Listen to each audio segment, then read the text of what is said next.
to the Not Carrie Bradshaw YouTube channel. In this video, I'm reviewing Season 2, Episode 5 of And Just Like That. I have to be so honest with you guys, I'm struggling to finish reviewing this series. I'm not feeling pulled in, I'm not feeling intrigued. This doesn't even really feel like an HBO or Max series. I was looking at TikTok the other day, as I often do because I love TikTok, and one creator said that this feels very off for the HBO universe because we've never seen the OG Sex and the City in terms of seasons or holidays. The Sex and the City universe was just kind of like it existed outside of our concept of time, if that makes sense. Like, I don't really recall there being a Halloween episode, a Christmas episode, a Valentine's Day episode, or like reference to these holidays. I could be wrong, but I feel like that creator was spot on in that this does make it feel a bit offbeat, or like it's lost a bit of the DNA of the original show. And I'm just not feeling pulled in by these storylines. But again, I said I would review the series, so here we are for posterity, and because I'm trying to commit to seeing things through, even when I don't love it. You know, I want to finish things that I say I'm going to finish in as much as I can. So, Miranda is schlepping all over town between Shay's house, being at Columbia University, and then also the house in Brooklyn that Steve still hasn't moved out of. So she feels like she needs to get up at 5 a.m. to go wake Brady up. And I think that she said she was waking Brady up for classes, but I thought that Brady said he wasn't going back to school, but I could be wrong. Y'all will let me know in the comments. Brady is old enough to wake himself up. You do not need to be getting up before dawn to go wake him up. I'm not gonna say grown ass man because we don't have to like, excuse me, adultify people too soon. But for Miranda to have had such strict expectations or standards for men, she's raising her son to be quite dependent on her, I think.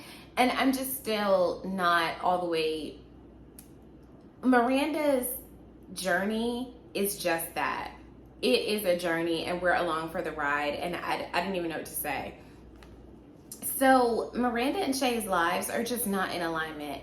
Shay is a stand-up comedian. They tend to have really late nights. And so I just think it's really Shay is a very inconsiderate person. You know that this woman has to wake up. You know that this woman needs rest. And for you to have people over, it's just like, it wasn't nobody else's house y'all can hang out at. I just continue to not like Shay. This was so rude and inconsiderate of you to have people like up, smoking, drinking, laughing, talking all loud. And Miranda's in the next room trying to sleep. So Dr. Naya extends herself as a friend and says, hey, you can stay in my extra bedroom. It'll give you some time to actually rest. It'll be an easier commute for you. And I actually really love the concept of women cohabitating as a means of mutual support. They're both divorced, going through divorces. I guess at this point, Dr. Naya is officially divorced. And it's helpful. I mean, even from a financial standpoint, I don't know, is Miranda gonna pay rent? Either way, I love this idea. So Charlotte is hosting a Halloween costume fundraiser. This is so dull. I really don't like when people don't actually dress in a costume. That's so annoying to me. Why do you take yourself that seriously? And also, as a fan of The Americans, another series that I need to finish, but I tapped out of because it got way too deep, or like scary for me. He does not look like Philip Jennings from The Americans. He just doesn't. Also, if you're gonna pay to have TLC's creep, if you're gonna pay for the clearance, for the copyright, the trademark, whatever, don't do that if ain't nobody gonna do the dance from the video. I feel insulted by that. So Lily gets discovered in the park as a potential model. What? Where's the other daughter? What's happening here? Why is this a thing that's happening? Is this still how people get discovered in real life? Harry doesn't trust it, so he shows up to the shoot in disguise. It looks like it's a legit Ralph Lauren shoot. Like, okay, whatever. Since Herbert is running for comptroller, LTW, I guess he wants LTW to be more mindful of her appearance, as if they don't have enough of that respectability shit within their family. Like, this should be fun. So Seema and Dr. Naya, everybody tells women this bullshit about, oh, you should go to the bar of a 5-star hotel, sit at the bar alone, look available, you'll meet someone. I go do that often. I have done that at that exact bar that they were at in the show. I think they were at the Baccarat. Been there, tried it. That shit doesn't happen. Like, fantasies. Anyway, so they both get lucky. Seema goes home with a guy who has erectile dysfunction. Making fun of people with erectile dysfunction is ableism and body shaming, right? It's something that should be normalized because most of the time it's not that person's fault, right? Seema makes a good point that as they get older, I guess that is something that they would have to maybe become flexible about, because people, as we get older, we lose certain abilities. That's fine, be flexible, whatever. This guy uses a penis pump. I didn't know that that was a way to relieve or respond to erectile dysfunction. And I think that it's a good thing that she was open and that she didn't make him feel terrible about it. Of course, this becomes a gendered experience, because when he fails to make her climax, she then uses her vibrator and he freaks out and he thinks that that's just so rude and disrespectful. So it's like, hold up. So we could make space for your sexual need, but you can't make space for mine. And damn it, if that's just not a tale as old as time. Dr. Naya has a one-night stand. It goes well, great.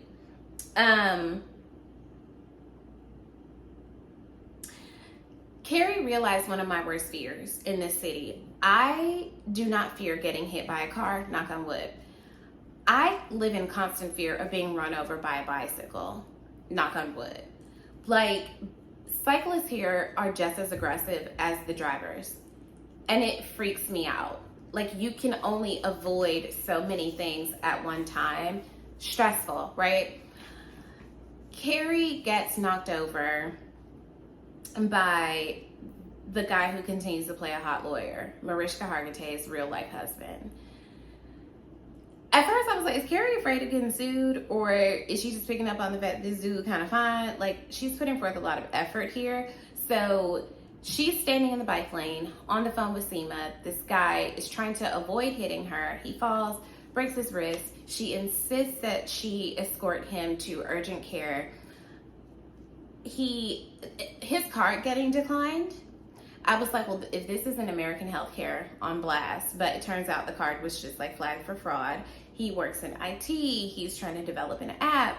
Carrie comes over with a bunch of different soups because she thinks that this man might be poor or homeless.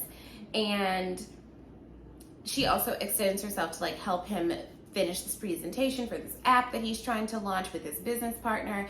They start making out. The business partner the whole time keeps interrupting their get to know you, their sessions, their whatever. So Carrie is finally like, you know what? You aren't married, but you do have a wife. And there are some people where their work life takes up a big chunk of their actual life. And I admire Carrie for knowing almost immediately, like, this don't work for me. I'm gonna head out, because I'm not gonna hold you. I probably would have stuck around, just like, okay, well, messenger the thing over. Even though, like, honestly, the business partner was talking to Carrie about the situation on FaceTime and just like, this is nothing personal against you. I just need him to be focused. We really need this app to do well. I would have been talking back to him like, oh, no, I fully understand. I hope everything works out for you guys. How are you? But because I'm nosy, I don't know. That might not have been a deal breaker for me, but I'm also not Carrie's age, and maybe I need to have more standards, but I feel like I would have been like, oh, tell me more. And I just would have been waiting for a dude when he got the presentation messengered over. I don't know. But good for Carrie that she was like, this don't work for me. So Shay. So Shay's show is being focus grouped for ABC. I could not sit in and watch something like that. I could never handle knowing people's raw, uncut thoughts about something I've created or something that I'm a part of. This was so brave on their part. The non-binary person from Brooklyn in the group is really critical of Shay's character's presentation and is sharing some of the same thoughts that Shay had about, well, why am I crying here? Because this makes it seem like this is a sad experience. And well, the same thing of that I talked about in the last review, when you are the first and or the only, there's so much more weight on you to be all things to all people. And this weighs really heavily on Shay, and understandably so. So when they get home, Miranda is doing what my mom does when I'm having a hard time.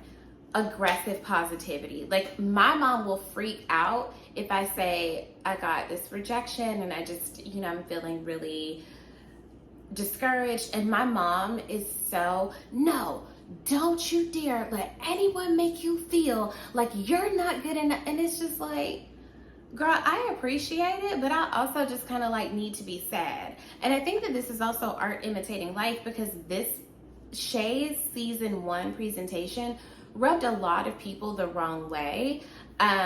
It felt too preachy. It was a lot. And I say that not being a part of that community. So I think that the writers are actually trying to speak back to the audience with this scene. But Miranda is trying really hard just to keep Shay's spirits uplifted. And I knew this was going to lead to Shay being like, can you just back off? And it was just so cringe to see Miranda. I continue to cringe seeing Miranda trying so hard to fit into Shay's life, to continue on this journey of self-discovery and identity and all of these things. But this made me so uncomfortable, because it was just like, are you not picking up on the fact that they just need a moment? And people don't always need encouragement. Sometimes people just need you to be with them, or sometimes people need to be alone. And I think it was a really good example of communication, clear communication and boundaries, that Shay said, I need to just be alone. Is that okay? And, Miranda asking, can I hug you? Like, this is the way that you practice consent and also being respectful of a person's boundaries. So I thought this scene was actually pretty good. But that's it for episode 5. Like, I don't know what we're still doing here. I feel like I want more, but I don't know what the more is, because I'm not a TV writer, but here we are. Slide in the comments. Let me know what you guys thought about this episode. Let me know what you think about the season thus far. Make sure to subscribe and like and share. Tell a friend to tell a friend. And if you like what you saw here today, despite the content of And Just Like That, and you want to support my platform, be sure to sign up for my Patreon in the link in the episode description. I'll see you guys for episode 6, begrudgingly, and we'll talk soon. Bye.